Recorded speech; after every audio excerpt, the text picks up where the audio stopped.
Guntur east MLA గారు. నమస్కారం.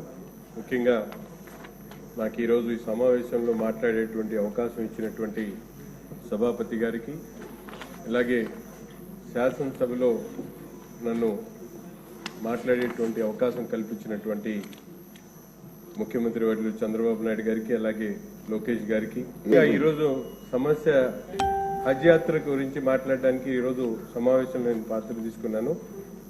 రాష్ట్రం నుండి దాదాపు 3,900 మంది హజ్ యాత్రకి వెళ్తా ఉంటే ఇప్పటికి కూడా తెలంగాణ నుంచి దాదాపు 2,000 చిల్లర 2,400 మంది హజ్ యాత్రకు తెలంగాణ నుంచి వెళ్తా ఉన్నారు.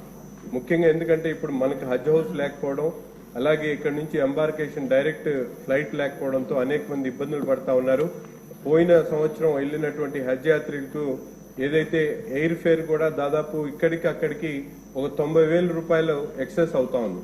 దీనికి గత ప్రభుత్వంలో కొంతవరకు వాళ్ళకి సబ్సిడీ రూపేణ ఇవ్వడం జరిగింది. ఈ ప్రభుత్వంలో కూడా వారి బ్యాలెన్స్ ఏదైతుందో ఆ బ్యాలెన్స్ ని వెంటనే విడుదల చేయాలని, అలాగే ముఖ్యంగా హజ్ యాత్రకు వెళ్లేటువంటి వాళ్ళకి పూర్తి సహాయ సహకారాలు, అక్కడ అవసరమైనటువంటి మౌలిక వసతులు లేక అనేక మంది ఇబ్బందులు పడినటువంటి పరిస్థితులు ఉన్నాయి. కాబట్టి ప్రభుత్వం దీని మీద గౌరవ మంత్రి గారు కూడా ముందే రివ్యూ సమావేశాన్ని ఏర్పాటు చేసుకుని హజ్ యాత్రకు వెళ్తున్నటువంటి వాళ్ళకి కావాల్సినటువంటి సదుపాయాలన్నీ కూడా పూర్తిగా ఏర్పాటు చేయాలని చెప్పి సభ ద్వారా గౌరవ మంత్రి గారికి, అలాగే ముఖ్యమంత్రి గారికి, ఎందుకంటే రాష్ట్రంలో దేశ విదేశాల నుంచి వచ్చేటువంటి హజ్ యాత్ర అనేక దేశాల నుంచి వస్తారు.